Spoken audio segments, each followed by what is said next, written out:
당신은 지금 남태평양 한가운데 칠레 본토에서 무려 3,700km나 떨어진 고립된 섬에 서 있습니다.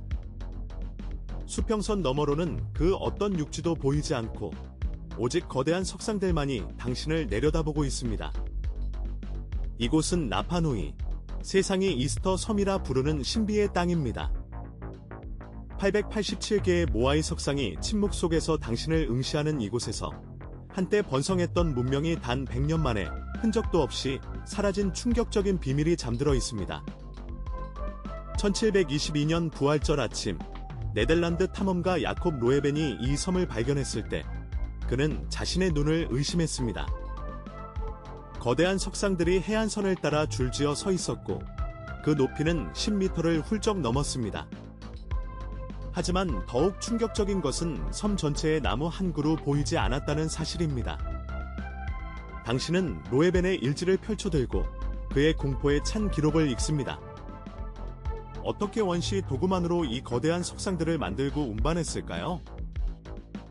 당신은 시간을 거슬러 1200년경의 라파누이로 들어갑니다. 눈앞에 펼쳐진 광경은 1722년과는 완전히 다릅니다. 울창한 야자수 숲이 섬 전체를 뒤덮고 있고 수천 명의 폴리네시아인들이 활기차게 움직이고 있습니다. 그들의 얼굴에는 희망과 자부심이 가득합니다. 추장들은 하늘을 향해 손을 뻗으며 조상신에게 기도를 올리고 석공들은 화산암을 깎아내며 새로운 모아이를 조각하고 있습니다. 이곳은 낙원이었습니다. 하지만 당신은 곧 이 낙원의 이면에 숨겨진 어두운 그림자를 감지하기 시작합니다. 각 부족의 추장들은 서로 경쟁하듯 더 크고 더 많은 모아이를 세우려 합니다. 당신 옆에서 한 석공이 땀을 흘리며 속삭입니다. 우리 부족의 모아이가 가장 커야 조상신의 보호를 받는다고요. 그의 눈빛에는 광기 어린 집착이 서려 있습니다. 섬 곳곳에서 나무가 베어지는 소리가 끊임없이 울려 퍼집니다. 석상을 운반하기 위한 통나무가 필요하기 때문입니다. 당신은 나노 라라쿠 화산 채석장으로 발걸음을 옮깁니다.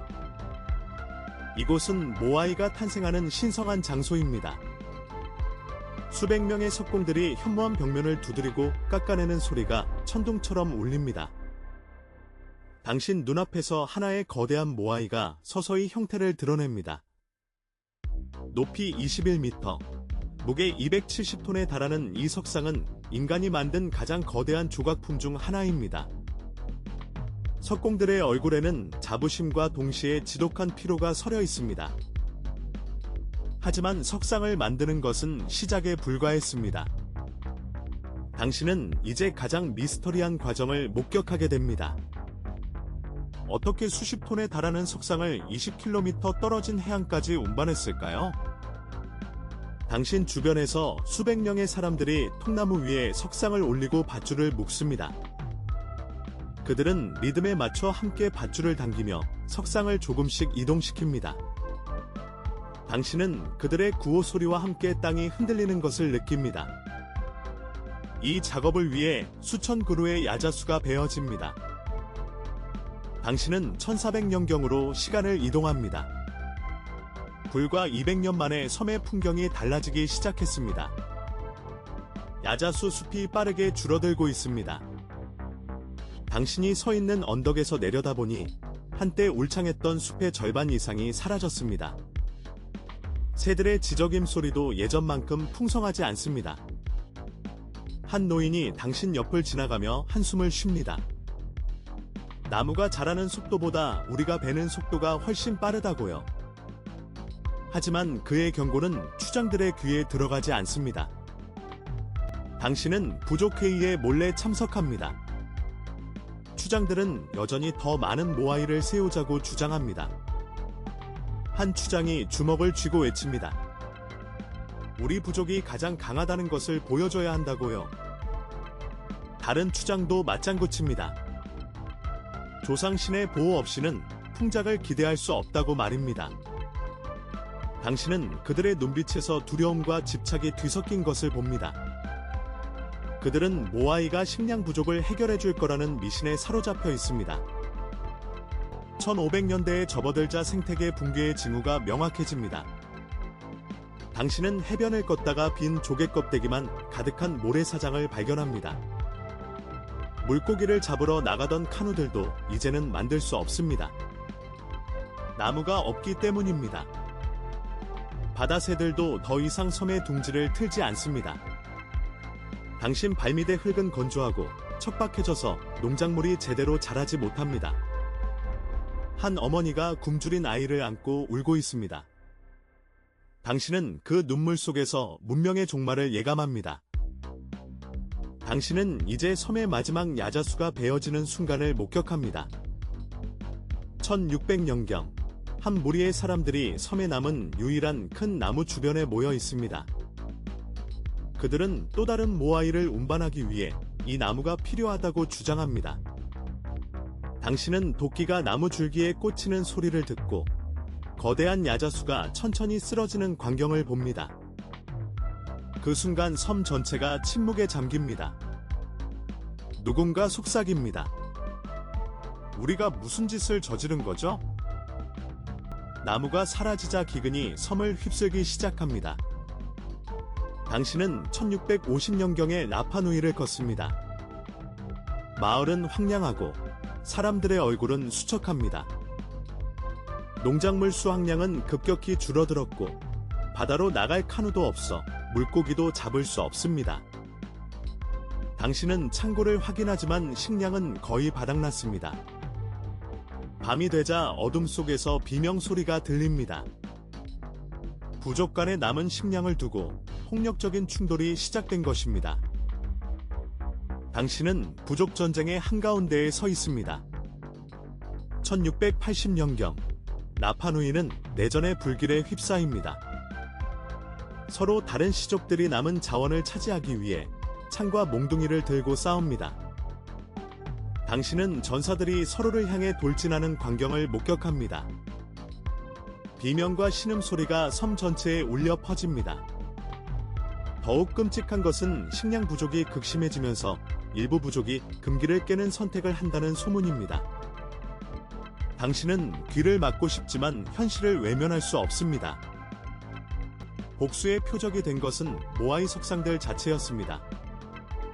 당신은 1700년경의 어느 밤, 한 무리의 사람들이 적대 부족의 모아이를 쓰러뜨리는 장면을 목격합니다.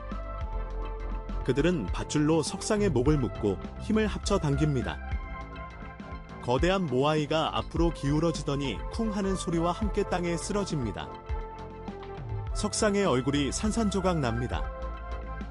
이것은 단순한 파괴가 아니라 적 부족의 영혼을 죽이는 행위였습니다.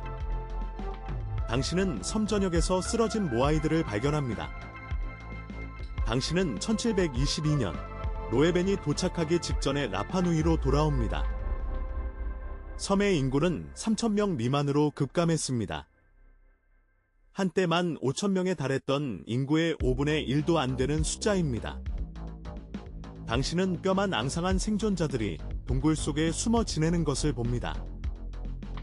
그들의 눈빛은 공허하고 말을 걸어도 반응이 없습니다. 섬 전체가 거대한 무덤처럼 느껴집니다. 바람만이 쓸쓸히 불어올 뿐입니다. 현대의 과학자들은 화분 분석을 통해 이스터 섬의 비극을 재구성했습니다. 당신은 연구실에서 현미경을 들여다봅니다. 1200년경의 토양 샘플에서는 야자수 화분이 풍부하게 발견됩니다. 하지만 1400년을 지나며 화분의 양이 급격히 줄어들고 1600년경에는 거의 사라집니다. 과학자가 당신에게 설명합니다. 이것은 자원 고갈의 명백한 증거라고요. 그래프는 문명의 흥망성쇠를 냉정하게 보여줍니다. 당신은 퇴적물 코어 샘플을 분석하는 연구팀과 함께합니다. 그들은 섬의 호수 바닥에서 수천 년의 역사를 담은 퇴적층을 추출합니다. 각 층은 시대를 대변합니다. 깊은 층에서는 야자수, 관목, 초본 식물의 흔적이 가득합니다. 하지만 1400년 이후의 층에서는 식물 잔해가 급격히 줄어들고 토양 침식의 증거가 나타납니다. 연구원이 손가락으로 한층을 가리키며 말합니다. 바로 여기서 생태계가 회복 불가능한 지점을 넘었다고요. 고고학자들은 뼈 화학 분석을 통해 더욱 충격적인 사실을 밝혀냈습니다. 당신은 실험실에서 인골의 질소 동위원소 비율을 확인합니다. 1500년 이전의 뼈들은 주로 해산물과 식물성 단백질 섭취를 보여줍니다. 하지만 1600년 이후의 뼈들은 동위원소 패턴이 극적으로 변합니다. 과학자가 조심스럽게 말합니다. 이것은 식단의 급격한 변화를 의미하며 일부는 설명하기 곤란한 단백질 출처를 시사한다고요. 당신은 등골이 서늘해집니다. 당신은 동굴 벽화를 조사하는 팀에 합류합니다. 어두운 동굴 깊숙한 곳에서 횃불을 들고 벽을 살핍니다. 초기의 벽화들은 풍요로운 어획과 새 사냥, 축제 장면을 묘사합니다. 하지만 후기로 갈수록 벽화의 내용이 변합니다. 마른 인간 형상들, 쓰러진 모아이들, 그리고 해석하기 어려운 폭력적인 장면들이 나타납니다. 한 벽화에는 사람들이 서로를 공격하는 듯한 그림이 있고, 다른 벽화에는 절망적으로 하늘을 향해 손을 뻗는 인물이 그려져 있습니다. 컴퓨터 시뮬레이션은 생태학적 임계점의 개념을 명확히 보여줍니다. 당신은 대형 스크린 앞에 서서 라파누이 생태계의 디지털 재현을 봅니다.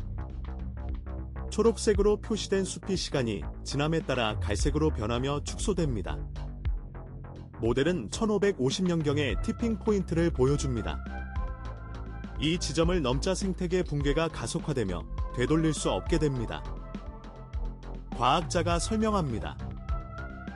나무가 30% 이하로 줄어들자 토양 침식, 강수량 감소, 생물 다양성 붕괴가 연쇄적으로 발생했다고요. 당신은 모아이 운반 실험에 참여합니다. 체코의 고고학자들이 실제 크기의 모아이 복제품을 만들어 고대 방식으로 이동시키려 합니다. 18명의 사람들이 3개의 밧줄을 잡고 좌우로 흔들며 석상을 앞으로 걷게 만듭니다. 당신도 밧줄을 잡고 힘을 보탭니다. 놀랍게도 석상이 실제로 걷는 듯이 움직입니다. 하지만 이 실험은 중요한 사실을 입증합니다. 하나의 모아이를 옮기는데 수백 개의 통나무가 필요했다는 것을요. 887개의 석상을 만들고 운반하는데 얼마나 많은 나무가 희생되었을까요? 현대의 라파누이를 다시 찾은 당신은 나노 라라쿠 채석장의 미완성 석상들 사이를 걷습니다. 397개의 모아이가 여전히 화산 경사면에 누워 있습니다. 어떤 것은 거의 완성되었고, 어떤 것은 이제 막 조각을 시작한 상태입니다. 가장 큰 것은 높이가 21m에 달합니다. 이 석상들은 문명 붕괴의 순간을 그대로 보존하고 있습니다. 석공들이 갑자기 도구를 내려놓고 떠난 듯한 장면이 얼어붙어 있습니다. 당신은 미완의 석상 얼굴을 만지며 그들의 절망을 느낍니다. DNA 분석은 인구 병목 현상을 명확히 보여줍니다. 당신은 유전학 연구소에서 현대 라파누이 후손들의 DNA 샘플을 검토합니다. 데이터는 충격적입니다. 1600년경의 유전적 다양성이 급격히 감소했고, 인구가 극소수의 생존자로 줄어들었다는 증거가 나타납니다. 연구원이 화면을 가리키며 설명합니다. 이것은 대규모 인구 감소 사건을 겪었다는 명백한 증거라고요. 당신은 그 숫자 뒤에 숨겨진 수많은 죽음과 고통을 상상합니다.